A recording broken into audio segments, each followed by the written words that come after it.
ನಾನು ಗೌಡ, ನಾನು ಕುರಿ ಮಟನ್ ತಿಂತೀನಿ, ಕೋಳಿ ತಿಂತೀನಿ, ಅದು ಪ್ರಾಣಿನ ತಾನೇ. ಆಮೇಲೆ ಇಲ್ಲಿ ಇಷ್ಟು ಜನ ಇಲ್ಲಿ ಬರೀ ನಾವು ಫೋನ್ ಮಾಡಿ ಮಾತಾಡ್ಕೊಳ್ಳೋದು ಒಂದು ವಿಡಿಯೋ ಮಾಡೋದೊಂದು ದೊಡ್ಡದಲ್ಲ.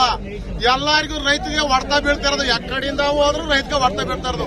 ಒಗ್ಗಟ್ಟಾಗಿ ಹೋಗೋಣ, ಬತ್ತೀರ ಆಗುತ್ತಾ? ನಡ್ರಿ ಹೋಗೋಣ.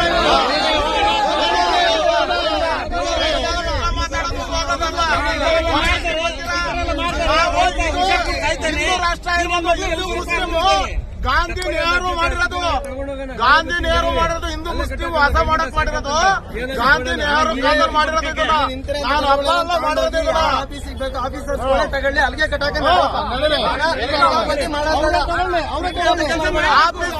ಏನಿಲ್ಲ ಕಡೆ, ಇವ್ರ ಕಿತಾಪತಿ ಆಫೀಸರ್ ಇಷ್ಟು ಗಂಟೆ ನೋವು ಕೊಟ್ಟಾರ ನಮ್ಗೆ. 4 ಗಂಟೆ ರಾತ್ರಿಗೆ 2 ಪೊಲೀಸರು ಗಾಡಿಗಳನ್ನ ಹಿಡಿತಿದ್ರು. 4 ಗಂಟೆ ರಾತ್ರಿಗೆ ಪೊಲೀಸರು ಗಾಡಿಗಳನ್ನ ಹಿಡಿತಿದ್ರು. ಹಿಂದೂ ಸಂಘಟನೆಗಳಿಗೆ ಬಂದು ಅವರು ಕೇಳಿ ಇಲ್ಲಿ ಬನ್ನಿ ಹೋಗೋಣ ಒಟ್ಟಿಗೆ, ನಡೀರೋಣ ಅಣ್ಣ, ನಡೀರಿ ಹೋಗೋಣ ಒಟ್ಟಿಗೆ. ಎಲ್ಲರೂ ಹೋಗೋಣ, ನಡೀರಿ ಅಣ್ಣ. ಒಗ್ಗಟ್ಟಾದ್ರೆ ಎಲ್ಲರೂ ಒಗ್ಗಟ್ಟೆ. ಸಂತೆನೆ ಬರ್ಬೇಕು, ಬರಂಗಿದ್ರು ಜನ ಬಂದ್ರು ಬರೀ ಮಾತಾಡ್ಕೊಂಡು ಬರಲ್ಲ, ಬರೋದು ಇಲ್ಲ. ನಾವು ಎಲ್ಲಾ ಜನ ಹೋಗಂಗಿದ್ರು ಮಾತ್ರ ಬರೋಣ, ಅಂತವ್ರು ಹೋಗಲ್ಲ.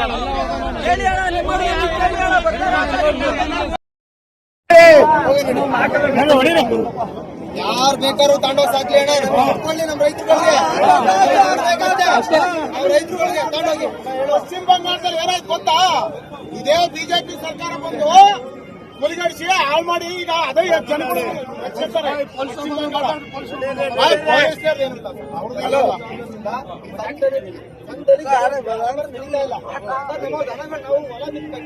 ನಮ್ಮ ದನ ತಗೊಂಡು ಮಾಡಲಿಲ್ಲ ಅಂದ್ರೆ ನಾವು ಕೆಲಸಕ್ಕೆ ಹೋಗಕ್ಕೆ ದನ ಹಿಂಗೆ ತಗೊಂಡಿಲ್ಲ. ಅದಕ್ಕೋಸ್ಕರ ದನಗಳನ್ನ ಇಟ್ಕೊಂಡು ನಾವು ಹೋಗಕ್ಕೆ ಅಂತ ಬರ್ಬೇಕು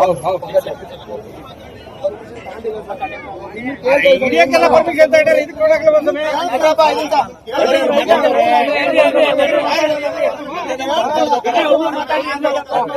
ನಮ್ಮ ರೈತರೆಲ್ಲ ಒಟ್ಟಿಗೆ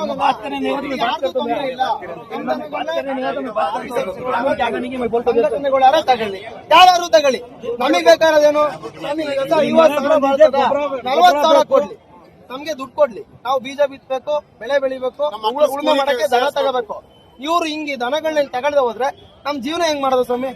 ವಿಷಯ ಕೂಡ ರೈತ ವಿಷಯ ಮಾತಾಡಿ ಒಬ್ರು ಮಾತಾಡಿ.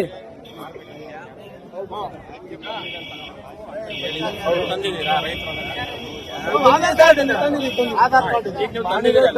ನಿಮ್ಮ ಹಸು ತಗೊಂಡಿಲ್ಲ ಅಂದ್ರೆ ಏನ್ ಮಾಡಬೇಕು?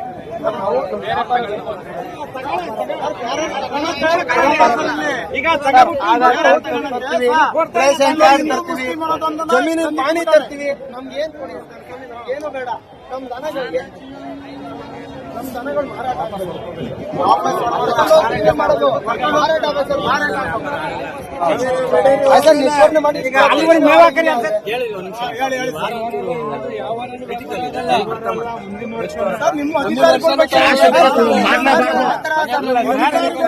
ಮಳೆ ಬಂದಿದ್ದಲ್ಲ ಏನ್ ಮಾಡ್ಬೇಕು?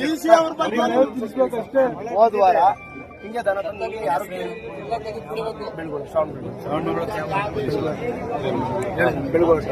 ನಮ್ ದನಗಳು ಇವತ್ತು 2 ಹಸು ತಂದಿದ್ದೀವಿ. ಒಂದು ಒಬ್ರಿಗೆಲ್ಲ ಪ್ರಾಬ್ಲಮ್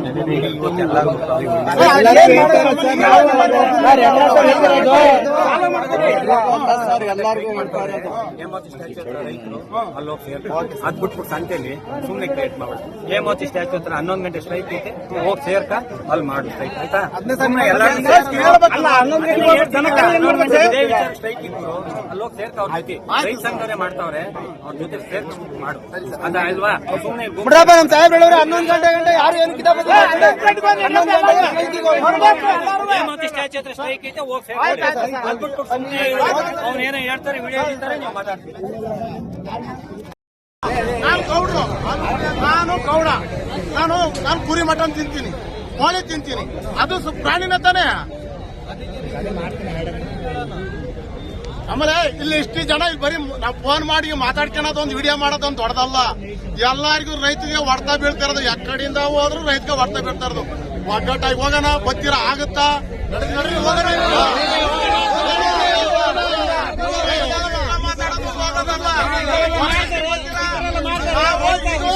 ಹಿಂದೂ ರಾಷ್ಟ್ರ ಹಿಂದೂ ಮುಸ್ಲಿಮು ಗಾಂಧಿ ನೆಹರು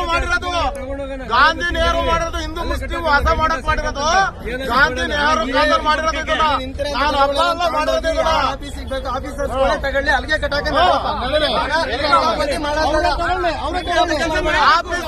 ಏನಿಲ್ಲ ಕಡೆ ಇವ್ರ ಕಿತಾಪತಿ ಆಫೀಸರ್ ಇಷ್ಟು ಗಂಟೆ ನೋವು ಕೊಟ್ಟಾರ ನಮ್ಗೆ. ನಾಲ್ಕು ಗಂಟೆ ರಾತ್ರಿಗೆ 2 ಪೊಲೀಸರು ಗಾಡಿಗಳನ್ನ ಹಿಡಿತಿದ್ರು. 4 ಗಂಟೆ ರಾತ್ರಿಗೆ ಪೊಲೀಸರ ಗಾಡಿಗಳನ್ನ ಹಿಡಿತಿದ್ರು. ಹಿಂದೂ ಸಂಘಟನೆಗಳಿಗೆ ಬಂದು ಹಣ ಕೇಳಿ ಇಲ್ಲಿ ಬನ್ನಿ ಹೋಗೋಣ ಒಟ್ಟಿಗೆ ನಡೀರೋಣ ಅಣ್ಣ ನಡೀರಿ ಹೋಗೋಣ ಒಟ್ಟಿಗೆ ಎಲ್ಲರೂ ಹೋಗೋಣ ನಡೀರಿ ಅಣ್ಣ ಒಗ್ಗಟ್ಟಾದ್ರೆ ಎಲ್ಲರೂ ಒಗ್ಗಟ್ಟೆ ಬರಬೇಕು. ಬರಂಗಿದ್ರು ಜನ ಬಂದು ಬರೀ ಮಾತಾಡ್ಕೊಂಡು ಬರಲ್ಲ, ಬರೋದಿಲ್ಲ ನಾವು. ಎಲ್ಲಾ ಜನ ಹೋಗಂಗಿದ್ರು ಮಾತ್ರ ಬರೋಣ, ಅಂತವ್ರು ಹೋಗಲ್ಲ. ಸ್ನೇಹಿತರ ನಮಸ್ಕಾರ, ನಾನು ನಿಮ್ಮ ರಾಕೇಶ್ ಆರುಂಡಿ. ಪಶ್ಚಿಮ ಬಂಗಾಳದ ಬಿಸಿ ಇಲ್ಲಿ ಕರ್ನಾಟಕಕ್ಕೂ ಕೂಡ ತಟ್ಟಿದೆ ಅಂದರೆ ತಪ್ಪಾಗಲಿಕ್ಕಿಲ್ಲ. ನೋಡಿ, ಗೋಹತ್ಯೆ ನಿಷೇಧ ಇವತ್ತು ಕರ್ನಾಟಕದಲ್ಲೂ ಕೂಡ ಸದ್ದು ಮಾಡ್ತು. ನಮ್ಮ ಹಿಂದೂ ಸಮುದಾಯದವರೇ ಅದನ್ನು ವಿರೋಧ ಮಾಡುವಂಥ ಪರಿಸ್ಥಿತಿ ನಿರ್ಮಾಣವಾಯ್ತಾ ಅನ್ನೋ ಒಂದು ಸ್ಥಿತಿ, ಒಂದು ಘಟನೆ ಕೂಡ ನಡೆದಿರೋದು. ನೋಡಿ, ರೈತರು ಹೈನುಗಾರಿಕೆಯನ್ನು ಡಿಪೆಂಡ್ ಆಗಿರ್ತಾರೆ, ಅದರ ಮುಖಾಂತರವೇ ಅನೇಕರು ಜೀವನ ನಡೆಸೋರಿದ್ದಾರೆ. ಓಕೆ, ಹಾಲು ಉತ್ಪಾದನೆಗೋಸ್ಕರ ಜರ್ಸಿ ಹಸುಗಳನ್ನು ಸಾಕಿ ವಯಸ್ಸಾದ ಬಳಿಕ ಹೋರಿ ಕರುಗಳಿಗೆ ಜನ್ಮ ನೀಡಿದ ನಂತರ ಅವುಗಳನ್ನು ಸಾಕೋದು ತುಂಬ ಕಷ್ಟ ಆಗುತ್ತೆ. ಹಾಗಾಗಿ ಅದನ್ನು ಮಾರಾಟ ಕೂಡ ಮಾಡಲಿಕ್ಕೆ ಬರ್ತಾರೆ. ಈಗ ಹೋರಿ ಕರುಗಳು ವಯಸ್ಸಾದ ಎತ್ತುಗಳನ್ನು ಇಟ್ಕೊಂಡು ನಾವೇನು ಮಾಡಬೇಕು? ಇತ್ತ ಮೇವು ಇಲ್ಲ, ಆದಾಯನೂ ಇಲ್ಲ, ಮಳೆನೂ ಇಲ್ಲ. ಈಗ ದನ ಕರುಗಳನ್ನು ಮಾರೋದು ಕೂಡ ತುಂಬ ಕಷ್ಟವಾಗಿಬಿಟ್ಟಿದೆ ಅಂತ ಒಬ್ಬ ರೈತ ಆಕ್ರೋಶವನ್ನು ಹಾಸನದ ಜಾನುವಾರು ಮಾರುಕಟ್ಟೆಯಲ್ಲಿ ವ್ಯಕ್ತಪಡಿಸ್ತಾ ಇದ್ದಿದ್ದು. ಒಂದು ಕಡೆ ನಿಮಗೆ ಸೌಹಾರ್ದಯುತವಾಗಿ ಬಕ್ರೀದ್ ಆಗಬೇಕು, ನಾವು ಕುರ್ಬಾನಿ ಮಾಡೋದಕ್ಕೆ ದನ, ಹಸು, ಎಮ್ಮೆ ಯಾವುದನ್ನು ಕೂಡ ಖರೀದಿ ಮಾಡೋದಿಲ್ಲ ಅಂತ ಸ್ವಯಂ ನಿರ್ಧಾರ ತಗೊಂಡು ಮುಸ್ಲಿಂ ಮುಖಂಡರುಗಳು ವಾಲಂಟ್ರಿಯಾಗಿ ಗೋಹತ್ಯೆ ನಿಷೇಧಕ್ಕೆ ಸಪೋರ್ಟ್ ಮಾಡ್ತಾ ಇರೋದು. ಆದರೆ ನಮ್ಮ ಹಿಂದೂ ಸಮುದಾಯದವರೇ ಎಲ್ಲೋ ಒಂದು ರೀತಿಯಾಗಿ ನಾವು ಸಾಕಿರ್ತಕ್ಕಂಥ ಜಾನುವಾರುಗಳನ್ನು ಏನು ಮಾಡೋದಾಗಾದರೆ ಅನ್ನೋ ಆಕ್ರೋಶವನ್ನು ಹೊರ ಹಾಕ್ತಾ ಇದ್ದಿದೆಯಲ್ಲ, ಇದೊಂದು ವಿಚಿತ್ರವಾದಂಥ ಘಟನೆ. ಎಲ್ಲ ಕಡೆಯಿಂದಲೂ ನಮಗೆ ರೈತರಿಗೆ ಪೆಟ್ಟು ಬೀಳ್ತಾ ಇದೆ. ನಮ್ಮ ದನಕರುಗಳನ್ನು ಯಾರಾದರೂ ಕೊಂಡ್ಕೊಳ್ಳಿ, ಇಲ್ಲ ಜಿಲ್ಲಾಧಿಕಾರಿ ಆದರೂ ಖರೀದಿಸಲಿ, ನಾವು DC ಆಫೀಸಿಗೆ ದನಕರುಗಳನ್ನು ಕರ್ಕೊಂಡು ಹೋಗ್ತೀವಿ, ಸರ್ಕಾರನಾದರೂ ಖರೀದಿಸಲಿ, ಅಥವಾ ಸಂಘ ಪರಿವಾರದ ಈ ನಕಲಿ ಗೋರಕ್ಷಕರು ಅಂತ ಹೇಳ್ಕೊಂಡು ತಿರುಗಾಡ್ತಾರಲ್ವ, ಅವರಾದರೂ ಖರೀದಿ ಮಾಡಲಿ, ನಮಗೆ ಹಣ ಕೊಡಿ, ಜಾನುವಾರುಗಳನ್ನು ನಿಮ್ಮನೆ ಮುಂದೆ ಕಟ್ಕೊಳ್ಳಿ ಅಂತ ಈ ಗೋರಕ್ಷಕರಿಗೂ ಕೂಡ ಪ್ರಶ್ನೆ ಮಾಡ್ತಕ್ಕಂಥ ಪರಿಸ್ಥಿತಿ ನಿರ್ಮಾಣವಾಯಿತು ಹಾಸನದಲ್ಲಿ. ನೋಡಿ, ಪಶ್ಚಿಮ ಬಂಗಾಳದಲ್ಲೂ ಕೂಡ BJP ಅಧಿಕಾರಕ್ಕೆ ಬಂದಾದ ನಂತರ ದನಕರುಗಳನ್ನು ಖರೀದಿಸಿದಂತೆ ನಿಷೇಧ ಹೇರಿರೋದು. ಅಲ್ಲಂತರೂ ನಿಮಗೆ ಜಾನುವಾರುಗಳು KGಗೆ 400 ರೂಪಾಯಿ ಮಾರ್ತಾ ಇದ್ದಿದ್ದು ಈಗ 150 ರೂಪಾಯಿಗೂ ಕೂಡ ಬಂದುಬಿಟ್ಟಿರೋದ್ರಿಂದ ಮುಸ್ಲಿಂ ಅಂಗಡಿಗಳೇ ಮುಚ್ಕೊಂಡು ಹೋಗ್ತಾ ಇದ್ದಾವೆ. ನೋಡಿ, ಇಲ್ಲಿ ನಮ್ಮ ಕರ್ನಾಟಕಕ್ಕೂ ಕೂಡ ಇದು ಬಿಸಿ ತಡ್ತಾ ಇದೆ. ಹಾಗಾದರೆ ಇದನ್ನು ಹೇಗೆ ಹ್ಯಾಂಡ್ಲ್ ಮಾಡಬೇಕು ಅನ್ನೋದಿದೆಯಲ್ಲ, ಅದು ಭಾರಿ ದೊಡ್ಡ ಸವಾಲಿನ ಕೆಲಸ. ಈ ವಿಡಿಯೋ ನಿಮಗೆ ಸ್ಪಷ್ಟವಾದಂಥ ಸಂದೇಶವನ್ನು ಕೊಟ್ಟಿರುತ್ತೆ. ಮತ್ತು ಹೆಚ್ಚಿನ ಮಾಹಿತಿ ನಾನು ಕಳೆದ ವಿಡಿಯೋದಲ್ಲಿ ಹೇಳಿದ್ದೆ, ಅದನ್ನು ಕಂಟಿನ್ಯೂ ಆಗೂ ಕೂಡ ನಿಮಗೆ ಹಾಕ್ತೀನಿ. ಪಶ್ಚಿಮ ಬಂಗಾಳದಲ್ಲಿ ಪ್ರಸ್ತುತವಾದಂಥ ಪರಿಸ್ಥಿತಿ ಹೇಗಿದೆ ಅಂತ. ಮುಸಲ್ಮಾನರು ಜಾನುವಾರುಗಳನ್ನು ಮಾರ್ತಾ ಇದ್ದಂಥವ್ರು, ಅಂಗಡಿ ಇಟ್ಕೊಂಡಂಥವ್ರು, ದೊಡ್ಡ ದೊಡ್ಡ ರೆಸ್ಟೋರೆಂಟ್ಗಳು, ಬೀಫ್ ರೆಸ್ಟೋರೆಂಟ್ಗಳು ಇವತ್ತು ಯಾವ ಪರಿಸ್ಥಿತಿಗೆ ಬಂದಿದೆ ಅಂತ ಆ ವಿಡಿಯೋವನ್ನು ನೋಡಿದಾಗ ನಿಮಗೆ ಸ್ಪಷ್ಟವಾದಂಥ ಸಂದೇಶ ಸಿಗುತ್ತೆ ಅಂತ ನಾನು ಅಂದುಕೊಳ್ತೀನಿ. ಮಿಸ್ ಮಾಡದೆ ನೀವು ಈ ವಿಡಿಯೋವನ್ನು ಕೂಡ ಕಂಟಿನ್ಯೂ ಮಾಡಿ ಹೆಚ್ಚಿನ ಮಾಹಿತಿಯನ್ನು ಪಡೆಯಬಹುದು. ಧನ್ಯವಾದ. ಈದ್ ಮಿಲಾದ್ ಹಬ್ಬಕ್ಕೆ ಕೆಲವೇ ದಿನಗಳು ಬಾಕಿ ಇರೋದು. ಆದರೆ ವೆಸ್ಟ್ ಬೆಂಗಾಲ್ನಲ್ಲಿ ಜಾರಿ ತರಲಾಗಿರ್ತಕ್ಕಂಥ ಗೋಹತ್ಯೆ ನಿಷೇಧ ಅಲ್ಲಿ ಕೋಲಾಹಲಕ್ಕೂ ಕೂಡ ಕಾರಣವಾಗಿದೆ. ಇತ್ತ ಇಡೀ ರಾಷ್ಟ್ರ ಬಂಗಾಳದಲ್ಲಿ ಆಗ್ತಾ ಇರೋ ಬೆಳವಣಿಗೆಯನ್ನು ಸೂಕ್ಷ್ಮವಾಗೂ ಕೂಡ ನೋಡ್ತಾ ಇರೋದು. ಇದನ್ನು ಇಡೀ ರಾಷ್ಟ್ರದಾದ್ಯಂತ ಇಂಪ್ಲಿಮೆಂಟ್ ಮಾಡೋದು ಬಹಳಷ್ಟು ಕಷ್ಟ ಸಾಧ್ಯ. ಯಾಕೆಂದರೆ ಎಲ್ಲೋ ಒಂದು ಕಡೆ ಹಿಂದೂಗಳೇ ತಿರುಗಬಿದ್ರ ಅನ್ನೋ ಥರದ ಚರ್ಚೆಗಳು ಆಗ್ತಾ ಇರೋದು. ತುಂಬ ಕುತೂಹಲ ಅಂದರೆ ನಿಮಗೆ ಅಲ್ಲಿರ್ತಕ್ಕಂಥ ಮುಸ್ಲಿಂ ಸಂಘಟನೆಗಳು, ಇಮಾಮ್ಗಳು, ಮುಲ್ಲಾಗಳು ಬೆಂಬಲಿಸಿದರೆ ಹಿಂದೂ ವ್ಯಾಪಾರಿಗಳೇ ಅದನ್ನು ವಿರೋಧ ಮಾಡ್ತಾ ಇವೆ ಅನ್ನೋ ಸುದ್ದಿಗಳು ಕೂಡ ಹರಿದಾಡ್ತಾ ಇರೋದು. ಬಂಗಾಳದ ಹಿಂದೂ ಸಮುದಾಯದವರಿಗೆ ನಿಜಕ್ಕೂ ಕೂಡ ಹಾಗಾದರೆ ಅಸಮಾಧಾನ ತಂದಿದೆಯಾ ಈ ಯೋಜನೆ ಅನ್ನೋದು ಪ್ರಶ್ನೆಗಳೀಗ. ನೋಡಿ, ಹಿಂದೂ ವ್ಯಾಪಾರಿಗಳೇ ಹೆಚ್ಚಾಗಿರ್ತಕ್ಕಂಥ ದುಲಗರ್ ದನದ ಮಾರ್ಕೆಟ್ ಇವತ್ತು ಸಂಪೂರ್ಣವಾಗಿ ಖಾಲಿ ಹೊಡಿತಾ ಇದೆ. ಅಲ್ಲಿ 100ರಿಂದ 150 ದನಗಳು ಬಿಸಿಲು ಕಾಯಿಸ್ತಾ ಇದ್ವು ಬಿಟ್ಟರೆ ಅಲ್ಲಿರೋ ಹಿಂದೂಗಳೇ ಜನರು ಬಂದು ಯಾರು ಖರೀದಿಸ್ತಾರೆ ಸಾರ್, ಎಲ್ಲರೂ ಭಯ ಪಡ್ತಾ ಇದ್ದಾರೆ ಅಂತ ಒಪಿನಿಯನ್ ಬಿಲ್ಡ್ ಮಾಡ್ತಾಯಿದ್ರು. ಒಪಿನಿಯನ್ ಬಿಲ್ಡ್ ಮಾಡೋದಿರಲಿ, ಅದನ್ನು ಒಪ್ಕೊಳ್ತಾ ಇದ್ದರು. ನೋಡಿ, ಮುಸಲ್ಮಾನರ ಧಾರ್ಮಿಕ ಸಂಪ್ರದಾಯ ಈ ಹಬ್ಬದಲ್ಲಿ ಒಂದು ಎಮ್ಮೆನೋ ಕುರಿನೋ ಒಂದು ದನನೋ ಅಥವಾ ಒಂಟೆನೋ ಪಶ್ಚಿಮ ಬಂಗಾಳದಲ್ಲಿ ನಾನು ಹೇಳ್ತಾ ಇರೋದು ಬಲಿ ಕೊಟ್ಟು ಕುರ್ಬಾನಿ ಮಾಡಬೇಕು ಅಂತ ಅಂದ್ಕೊಂಡಿದ್ದರು. ಆದರೆ ಇವತ್ತು ಇದಕ್ಕೆಲ್ಲವೂ ಕೂಡ ವೆಸ್ಟ್ ಬೆಂಗಾಲ್ನಲ್ಲಿ ಬೆಂಕಿ ಬಿದ್ದಿರೋದು. 1950 ಕಾನೂನು ಇವತ್ತು ಕಟ್ಟುನಿಟ್ಟಾಗಿ ಜಾರಿಗೆ ತಂದಿದ್ದು ಅಲ್ಲಿನ CM ಸುವೇಂದು ಅಧಿಕಾರಿ ಅವರು. ನಿಮಗೆ ಅದೇ ಕೋಲ್ಕತ್ತಾ ಮೂಲದ ರೆಸ್ಟೋರೆಂಟ್, ನಿಮಗೆ ದಿ ಬರ್ಗರ್ ಶಾಪ್ ಅನ್ನೋ ಒಂದು ರೆಸ್ಟೋರೆಂಟು, ಅಲ್ಲಿ ಏನು ಮಾಡ್ತಾಯಿದ್ರು ಅಂದ್ರೆ ತುಂಬ ಪಾಪ್ಯುಲರ್, ಅದು ಬೀಫ್ ಬರ್ಗರ್ಗಳನ್ನು ಮಾಡ್ತಾಯಿತ್ತು. ಹೆವಿ ವ್ಯಾಪಾರ ಆಗ್ತಾಯಿತ್ತು ಅಲ್ಲಿ. ಆದರೆ ಇವತ್ತು ನಮ್ಮ ಬರ್ಗರ್ಗಳಿಗೆ ಯಾವುದೇ ಧರ್ಮ ಇಲ್ಲ, ಆದರೆ ರಾಜಕೀಯ ಖಂಡಿತವಾಗಿಯೂ ಇದೆ ಅಂತ ಹೇಳಿ ಇನ್ಸ್ಟಾಗ್ರಾಮ್ನಲ್ಲಿ ಪೋಸ್ಟ್ ಮಾಡಿಕೊಂಡು ಅಂಗಡಿನ ಕ್ಲೋಸ್ ಮಾಡಿಬಿಟ್ಟಿದ್ದಾರೆ. ಅವ್ರದ್ದೇ ಆದಂಥ ಆಕ್ರೋಶವನ್ನು ಆ ರೀತಿ ಅವರು ಹೊರ ಹಾಕಿದ್ದಾರೆ ಬಿಡಿ. ಈಗ ಯಾವ ಮಟ್ಟಿಗಿನ ಬದಲಾವಣೆ ಆಗಿದೆ ಅಂದರೆ, ನಿಮಗೆ ಪಶ್ಚಿಮ ಬಂಗಾಳದಲ್ಲಿ ಜೀವಂತ ಹಸುವಿನ ಬೆಲೆ KGಗೆ 400 ರೂಪಾಯಿ ಇತ್ತಂತಲ್ಲಿ ಈಗ 150 ರೂಪಾಯಿಗೆ ಇಳಿದು ಬಿಟ್ಟಿದೆ. ನೀವು ಈ ಮಟ್ಟಿಗೆ ಅದರ ರೇಟ್ ಕಮ್ಮಿ ಆದಾಗ ಅದನ್ನು ಮಾರಿದ್ರಾದರೂ ಏನು ಲಾಭ? ಹಾಗಾಗಿ ಮುಸ್ಲಿಂ ವ್ಯಾಪಾರಿಗಳು ಅಂಗಡಿಗಳನ್ನೇ ಮುಚ್ಚಲಿಕ್ಕೆ ಶುರು ಮಾಡಿಬಿಟ್ಟಿದ್ದಾರೆ. ಆದರೆ ಇದರಿಂದ ನಿಜಕ್ಕೂ ಕೂಡ ನಷ್ಟ ಅನುಭವಿಸ್ತಾ ಇರೋದು ಯಾರು? ಹಿಂದೂಗಳು ವೆಸ್ಟ್ ಬೆಂಗಾಲ್ದಲ್ಲಿ ಮುಕ್ತ ಮನಸ್ಸಿನಿಂದ ಇದನ್ನು ಸ್ವಾಗತ ಮಾಡಿದಾರಾ? ಅದೆಲ್ಲವನ್ನು ಕೂಡ ಈ ವಿಡಿಯೋದಲ್ಲಿ ಕಂಪ್ಲೀಟಾಗಿ ನೋಡ್ತಾ ಹೋಗೋಣ. ಅದಕ್ಕಿಂತ ಮುಂಚೆ ತುಂಬ ಇಂಟ್ರೆಸ್ಟಿಂಗ್ ಅಂದರೆ, ಪಶ್ಚಿಮ ಬಂಗಾಳದಲ್ಲಿ ಈಗ ಬರ್ತ್ ಸರ್ಟಿಫಿಕೇಟನ್ನು ಕೇಳಲಿಕ್ಕೆ ಮುಂದಾಗ್ಬಿಟ್ಟಿದ್ದಾರಂತೆ. ಅದು ಸಾಮಾನ್ಯ ಮನುಷ್ಯರದ್ದಲ್ಲ, ಹಸುವಿನ ಬರ್ತ್ ಸರ್ಟಿಫಿಕೇಟು ಕೂಡ ಇನ್ನು ಮುಂದೆ ಅಲ್ಲಿ ಕೇಳಲಾಗ್ತಾ ಇದೆ. ಇದು ಒಂದು ದೊಡ್ಡ ಮಟ್ಟಕ್ಕೂ ಕೂಡ ಸದ್ದು ಮಾಡ್ತಾ ಇರೋದು. ನೋಡಿ, ಅಲ್ಲಿನ ಹೊಸ ಕಾನೂನು. ನೀವು ಸಾರ್ವಜನಿಕವಾಗಿ ಕಡಿತೀರಾ, ಓಕೆ, ಹಾಗಾದರೆ ಗೌರ್ನಮೆಂಟ್ ವೆಟರ್ನರಿ ಡಾಕ್ಟರ್ಸ್ ಅಥವಾ ನಾಗರಿಕ ಸಂಸ್ಥೆಗಳು ಕೊಡೋ ಫಿಟ್ನೆಸ್ ಸರ್ಟಿಫಿಕೇಟನ್ನು ಕೈಯಲ್ಲಿ ಇಟ್ಕೊಂಡಿರಬೇಕು. ನೀವಿದೇ ನಾಳೆ ಈದ್ ಮಿಲಾದ್ ಹಬ್ಬದಲ್ಲಿ ನೀವೇನಾದರೂ ಕುರ್ಬಾನಿ ಮಾಡಬೇಕು ಅಂತ ಹೇಳಿ ಈ ಥರದ್ದು ಏನಾದರೂ ಗೋಹತ್ಯೆಗೆ ಮುಂದಾದರೆ ಸಾರ್ವಜನಿಕವಾಗಿ ನಿಮ್ಮ ಕೈಯಲ್ಲಿ ಆ ಥರದ ಫಿಟ್ನೆಸ್ ಸರ್ಟಿಫಿಕೇಟ್ ಇರಬೇಕು. ಇದನ್ನು ನೀವು ಪೊಲೀಸರು ಕಣ್ತಪ್ಪಿಸಿ ಇಲ್ಲೀಗಲ್ ಆಗಿ ಗೋಹತ್ಯೆ ಮಾಡ್ತಕ್ಕಂಥ ಸ್ಥಳಗಳು ಕೂಡ ವೆಸ್ಟ್ ಬೆಂಗಾಲ್ನಲ್ಲಿ ಇದ್ದಾವೆ. ನಾವು ಅದನ್ನು ಅಲ್ಲಗಳೆಯೋ ಆಗಿಲ್ಲ. ನಿಮಗೆ ಮುರ್ಷಿದಾಬಾದ್ನಲ್ಲಿ 70% ಮುಸಲ್ಮಾನರಿದ್ದಾರೆ.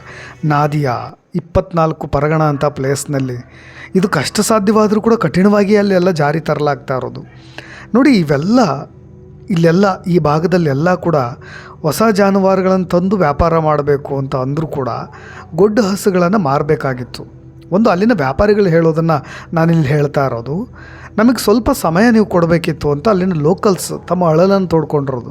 ನಮ್ಮ ಹತ್ರ ಇರತಕ್ಕಂಥ ಗುಡ್ಡ ಹಸುಗಳನ್ನಾದರೂ ಮಾರಿ ನಾವು ಹೊಸ ತರ್ತಾಯಿದ್ವಿ, ನೀವು ಸಡನ್ನಾಗಿ ಈ ಥರದೊಂದು ನಿಯಮಗಳನ್ನು ಜಾರಿಗೆ ತಂದಿದ್ದೀರಿ ಅಂತ. ನಾವು ಹಸುಗಳನ್ನು ಸಾಕೋದಕ್ಕೆ ಅಂತಲೇ ಡೈಲಿ ಒಂದು 200 ರೂಪಾಯಿಂದ 300 ರೂಪಾಯಿ ಖರ್ಚು ಮಾಡ್ತೀವಿ. ನಿಮ್ಗೆ ಅಂದಾಜು ತಿಂಗಳಿಗೆ ಎಷ್ಟು ಬರುತ್ತೆ ಅಂತ ನೀವೇ ಅಂದಾಜು ಮಾಡ್ಬೋದು. ನಿಮಗೆ ಹಸುಗಳು ಬದುಕೋಕೆ ಅಂದರೆ ಅವ್ರು ಹೇಳೋ ಪ್ರಕಾರ ಇವರು ಸರ್ಕಾರ ಕೊಟ್ಟಿರ್ತಕ್ಕಂಥ ಗಡುವು 14 ವರ್ಷ, ಆದರೆ ಹಸುಗಳು ಬದುಕೋದೇ 14 ವರ್ಷ. ಆದರೆ ಗೌರ್ಮೆಂಟ್ ಹಸುಗಳನ್ನು ಮಾರಾಟ ಮಾಡೋದಕ್ಕೆ 14 ವರ್ಷ ಆಗಿರಬೇಕು ಅಂತ ಹೇಳ್ತಾ ಇದೆ. ಒಂದು ವೇಳೆ 14 ವರ್ಷದ ಒಳಗೆ ಹಾಲು ಕೊಡಲಿಲ್ಲ ಅಂದರೆ ನಾವಂಥ ಹಸುಗಳನ್ನು ಏನು ಮಾಡೋದು ಅನ್ನೋದು ಅಲ್ಲಿನ ಸ್ಥಳೀಯ ಮುಸಲ್ಮಾನರ ಪ್ರಶ್ನೆ ಕೂಡ ಮತ್ತು ಹಿಂದೂ ವ್ಯಾಪಾರಿಗಳ ಪ್ರಶ್ನೆ ಕೂಡ ಅದೇ ಆಗಿರೋದು. ನೋಡಿ, ಕಾನೂನಿನ ಪ್ರಕಾರವಾಗಿ ಜಾನುವಾರುಗಳಿಗೆ ಏನಾದರೂ 14 ವರ್ಷಕ್ಕಿಂತ ಮೇಲ್ಪಟ್ಟ ವಯಸ್ಸಾಗಿದ್ದು ಅವು ಕೆಲಸಕ್ಕೆ ಅಥವಾ ಸಂತಾನೋತ್ಪತ್ತಿಗೆ ಅಯೋಗ್ಯವಾಗಿದ್ದಾವೆ ಅಂತ ಅಂದರೆ, ಅಥವಾ ಗಾಯ ಆಗಿದೆ, ವಿಕಲಾಂಗತೆ ಇದೆ, ಗುಣಪಡಿಸಲಾಗದ ಕಾಯಿಲೆಯಿಂದ ಶಾಶ್ವತವಾಗಿ ಅವೆಲ್ಲವೂ ಕೂಡ ಬಳಲ್ತಾ ಇದ್ದಾವೆ ಅಂತ ಅಂದರೆ ನೀವು ವೆಟರ್ನರಿ ಡಾಕ್ಟರ್ ಅಥವಾ ನಾಗರಿಕ ಅಧಿಕಾರಿಗಳಿಂದ ಒಂದು ಸರ್ಟಿಫಿಕೇಟನ್ನು ಪಡಿಬೇಕಾಗತ್ತೆ ಅನ್ನೋದು. ಅದಾದ ಮೇಲೆ ನೀವು ಹತ್ಯೆ ಮಾಡಲಿಕ್ಕೆ ಅವಕಾಶ ಇರುತ್ತೆ ಅಂತ. ಇದೇ ಅಲ್ಲಿ ಕಷ್ಟ ಸಾಧ್ಯವಾಗ್ತಾ ಇರೋದು. ನೋಡಿ, ಒಂದು ಹಿಂದೂ ವ್ಯಾಪಾರಿಗಳಿಗೆ ತಿರುಗಿ ಬಿದ್ದರು ಅನ್ನೋದಕ್ಕೆ ನಿಮ್ಮ ಹತ್ರ ಏನಿದೆ ಅನ್ನೋ ಒಂದು ಮಾತುಗಳು ಕೂಡ ನಿಮ್ಮ ಕಡೆಯಿಂದ ಬರ್ಬೋದು. ಬಟ್ ಏನು ಆಗ್ತಾಯಿದೆ ಅನ್ನೋದನ್ನು ನಾನು ಹೇಳ್ತಾ ಹೋಗ್ತೀನಿ. ನೋಡಿ, ಅಲ್ಲಿರ್ತಕ್ಕಂಥ ಸ್ಥಳೀಯರು ಹೇಳೋ ಪ್ರಕಾರ ನಮ್ಮ ಕುಟುಂಬ 2 ದಶಕಗಳಿಗೂ ಹೆಚ್ಚು ಕಾಲದಿಂದ ಇದೇ ಜಾನುವಾರುಗಳ ವ್ಯಾಪಾರದಲ್ಲಿ ತೊಡಗಿಸ್ಕೊಂಡಿದ್ದೀವಿ. ನಾವು ಈ ವ್ಯವಹಾರಕ್ಕೋಸ್ಕರವಾಗಿ ಸುಮಾರು 15 ಲಕ್ಷ ರೂಪಾಯಿ ಸಾಲ ಪಡೆದಿದ್ದೀವಿ. ಹಾಲು ಕೊಡೋದನ್ನು ನಿಲ್ಲಿಸುವ ಜಾನುವಾರುಗಳನ್ನು 6ರಿಂದ 7 ತಿಂಗಳವರೆಗೆ ಸಾಕಷ್ಟು ಮೇವು ಹಿಂಡಿ ಕೊಟ್ಟು ಈದ್ ಹಬ್ಬದ ಸಮಯದಲ್ಲಿ ನಾವು ಮಾರಾಟ ಮಾಡಲಿಕ್ಕೆ ಸಿದ್ಧಪಡಿಸ್ತೀವಿ. ಮಾರಾಟದ ನಂತರ ನಾವು ಸಾಲ ಮರುಪಾವತಿ ಮಾಡ್ಕೊಳ್ತೀವಿ, ಸಾಲವನ್ನು ತೀರಿಸ್ಕೊಳ್ತೀವಿ ಅಂತ ಅಲ್ಲಿನ ಲೋಕಲ್ ಆಗಿರ್ತಕ್ಕಂಥ ಸ್ಥಳೀಯರು ಹೇಳೋ ಒಂದು ಮಾತುಗಳು. ಈಗೇನಾಗ್ಬಿಟ್ಟಿದೆ, ಈ ಥರದೊಂದು ಕಟ್ಟುನಿಟ್ಟಿನ ನಿಯಮದ ಕಾರಣದಿಂದಾಗಿ, ಈ ಭಯದ ಕಾರಣದಿಂದಾಗಿ ಯಾರೂ ಕೂಡ ಜಾನುವಾರು ಖರೀದಿಗೆ ಬರ್ತಾಯಿಲ್ಲ. ಹೇಗಾದರೂ ಮಾಡಿ ಸರ್ಕಾರ ನಮಗೆ ಒಂದು ಆಲ್ಟರ್ನೇಟ್ ಸೊಲ್ಯೂಷನನ್ನು ಕೊಡಿ, ಅಥವಾ ಪರಿಹಾರ ಅಥವಾ ಜೀವನೋಪಾಯಕ್ಕೆ ಏನಾದರೂ ಬೇರೆ ಮಾರ್ಗ ಕೊಡಿ ಅಂತ. ಇನ್ನು ಭಾಳಷ್ಟು ಜನರು ಹೇಳೋ ಪ್ರಕಾರ ಒಂದು ಸುಮಾರು 20ರಿಂದ 25 ಜಾನುವಾರುಗಳು ಒಬ್ಬ ರೈತನ ಬಳಿಯೇ ಅಲ್ಲಿ ಮಾರಾಟಕ್ಕೆ ಸಿದ್ಧವಾಗಿರ್ತಾವಂತೆ. ಖರೀದಿಗಾರರು ಅಷ್ಟೇ. ಈಗ ಎಲ್ಲರೂ ಕೂಡ ಅವ್ರು ಹಿಂದೆ ಸರ್ಕೊಂಡಿರೋದ್ರಿಂದ ಒಂದೊಂದು ಕುಟುಂಬದಲ್ಲಿ ಹೆಚ್ಚಾಗಿ 6-7 ಜನ ಸಂಸಾರ ಮಾಡ್ತಾ ಇರ್ತಾರೆ. ನಾವು ಮುಂಗಡ ಹಣ ಕೊಟ್ಟು ಜನರು ಈಗ ನಮ್ಮ ಬಳಿ ಹಣವನ್ನು ವಾಪಸ್ ಕೇಳ್ತಾ ಇದ್ದಾರೆ, ನಿಮ್ಮ ಬಳಿನೇ ಹಸುಗಳನ್ನು ಖರೀದಿ ಮಾಡ್ತೀವಿ ಅಂತ ಹೇಳಿ ಅಡ್ವಾನ್ಸ್ ಅಮೌಂಟ್ ಕೊಟ್ಟವ್ರಿಗೆ ವಾಪಸ್ ಕೇಳ್ತಾ ಇದ್ದಾರೆ. ಇತ್ತ ಭತ್ತ ಖರೀದಿ ಮಾಡುವಂತೆ ಸರ್ಕಾರ ಕೂಡ ಈ ವರ್ಷ ಕನಿಷ್ಠ ಬೆಂಬಲ ಬೆಲೆಯಲ್ಲಿ ರೈತರಿಂದ ಜಾನುವಾರುಗಳನ್ನು ಖರೀದಿಸಬೇಕು ಅಂತ ಹೇಳಿ, ನೀವು ಹೇಗೆ ಭತ್ತಕ್ಕೆ ಬೆಂಬಲ ಕೊಡ್ತೀರೋ ಹಾಗೆ ಬೆಂಬಲ ಬೆಲೆ ಕೊಟ್ಟ ಹಾಗೆ ನೀವು ಜಾನುವಾರುಗಳಿಗೂ ಕೂಡ ಒಂದು ಬೆಂಬಲ ಬೆಲೆಯನ್ನು ಕೊಟ್ಟು ಇರ್ತಕ್ಕಂಥ ಜಾನುವಾರುಗಳನ್ನು ಕಡಿಮೆ ಮಾಡಿ ಅಂತ. ನೋಡಿ, ಇದು ಯಾವ ಮಟ್ಟಕ್ಕೆ ಯಾವ ಪೀಕ್ ಲೆವೆಲ್ಗೆ ಹೋಗ್ತಾ ಇದೆ ಅಂದರೆ ನಿಮಗೆ ಇತ್ತೀಚೆಗೆ ಆದಂಥ ಘಟನೆ. ಇನ್ನು ಮುಂದೆ ಅಲ್ಲಿ ಯಾಕೆ ನೀವು ಬರ್ತ್ ಸರ್ಟಿಫಿಕೇಟನ್ನು ಕೊಡಬೇಕಾಗತ್ತೆ ಅನ್ನೋದನ್ನು ನಾನು ಹೇಳ್ತಾ ಇದ್ದೀನಿ ಅಂದರೆ, ನಿಮಗೆ ಕಳೆದ ವಾರ ನೆನಪಿರ್ಬೋದು, BJP ಶಾಸಕಿ ರೇಖಾ ಪಾತ್ರ ಅವರು ಹಿಂಗಲ್ಬಂಜ್ನಲ್ಲಿ ಜಾನುವಾರು ತುಂಬಿದಂಥ ವಾಹನಗಳನ್ನು ತಡೀತಾರೆ. ಅದಾದ ಮೇಲೆ ಇವು ಹತ್ಯೆಗೆ ಅರ್ಹವಾಗಿದೆಯಾ ಅಥವಾ ಇಲ್ವಾ, ಫಿಟ್ನೆಸ್ ಸರ್ಟಿಫಿಕೇಟ್ ಇದೆಯಾ ನಿಮ್ಮ ಹತ್ರ, ನಾನು ಫಿಟ್ನೆಸ್ ಸರ್ಟಿಫಿಕೇಟ್ ಕೇಳೋದಿಲ್ಲ, ಬರ್ತ್ ಸರ್ಟಿಫಿಕೇಟ್ ಕೊಡಿ ಅಂತ ಹೇಳಿ ಪಟ್ಟು ಹಿಡಿದು ಕೂತ್ಕೊಂಡ್ಬಿಡ್ತಾರೆ. ಯಾರಾದರೂ ಕಾನೂನು ಬಾಹಿರವಾಗಿ ಹಸುಗಳನ್ನು ಸಾಗಿಸೋದು ಏನಾದರೂ ಕಂಡು ಬಂತು ಅಂದರೆ ಅವುಗಳನ್ನು ಹಿಡಿದು ಹಸುಗಳ ಜನನ ಪ್ರಮಾಣ ಪತ್ರವನ್ನು ತೋರಿಸ್ಲಿಕ್ಕೆ ಕೇಳಬೇಕಿನ್ನು ಮುಂದೆ ಅಂತ ಹೇಳಿ ಕಟ್ಟುನಿಟ್ಟಿನ ಆರ್ಡ್ರನ್ನು ಪಾಸ್ ಮಾಡ್ತಾರೆ. ನೋಡಿ, ಇವೆಲ್ಲವೂ ಕೂಡ ಈ ಥರದ ಘಟನೆಗಳು ಅಲ್ಲಿ ಲೋಕಲಿ ಭಾಳ ಭಯವನ್ನು ಮೂಡಿಸ್ತಾ ಇರೋದು. ಹಂತವಾಗಿ ಪಶ್ಚಿಮ ಬಂಗಾಳ ಎಲ್ಲೋ ಒಂದು ಕಡೆ ಯಾವುದೇ ರೂಲ್ಗಳನ್ನು ತಂದರೂ ಕೂಡ ಅದನ್ನು ಜಾರಿ ಮಾಡೋದ್ರಲ್ಲಿ ಹರಸಾಹಸ ಪಡ್ತಾಯಿತ್ತು. ಇದು ಆ ಒಂದು ಕಪಿಮುಷ್ಟಿಯಿಂದ ಹೊರಗೆ ಬರಲಿಕ್ಕೆ ಪ್ರಯತ್ನ ಪಡ್ತಾ ಇದೆ. ಬಟ್ ಆದರೆ ಎಲ್ಲೋ ಒಂದು ಕಡೆ ಉದ್ದೇಶಪೂರ್ವಕವಾಗಿ ಅಲ್ಪಸಂಖ್ಯಾತರ ಮೇಲೆ ದಾಳಿಗಳು, ಶೋಷಣೆಗಳು ಆಗಬಾರದು. ಒಂದು ಹಿಂದುತ್ವ ನೆಲೆಗಟ್ಟಿನಲ್ಲಿ ಮತ್ತು ರಾಷ್ಟ್ರೀಯತೆಯ ಭದ್ರತೆಯ ನೆಲೆಗಟ್ಟಿನಲ್ಲಿ ನೀವು ಯಾವುದೇ ಕ್ರಮಗಳನ್ನು ತನ್ನಿ, okay, but with respect to that Hinduism, ಗೋವುಗಳ ಮೇಲೆ ಅಪಾರವಾದಂಥ ಭಕ್ತಿ, ಧಾರ್ಮಿಕ ನಂಬಿಕೆಗಳು ಎಲ್ಲವೂ ಸರಿಯಾಗುತ್ತೆ. ಆದರೆ ಈ ಥರದ ಕ್ರಮಗಳಿಂದ ನೀವು ಅವ್ರನ್ನ ಟಾರ್ಗೆಟ್ ಮಾಡ್ತಾ ಇದ್ದೀರಿ ಅನ್ನೋ ಆತಂಕಗಳು ಅಲ್ಲಿರ್ತಕ್ಕಂಥ ಸ್ಥಳೀಯರಲ್ಲಿ ಹೆಚ್ಚಾಗ್ತಾ ಇದೆ ಅನ್ನೋ ಥರದ ಚರ್ಚೆಗಳು ಕೂಡ ಆಗ್ತಾ ಇರೋದು.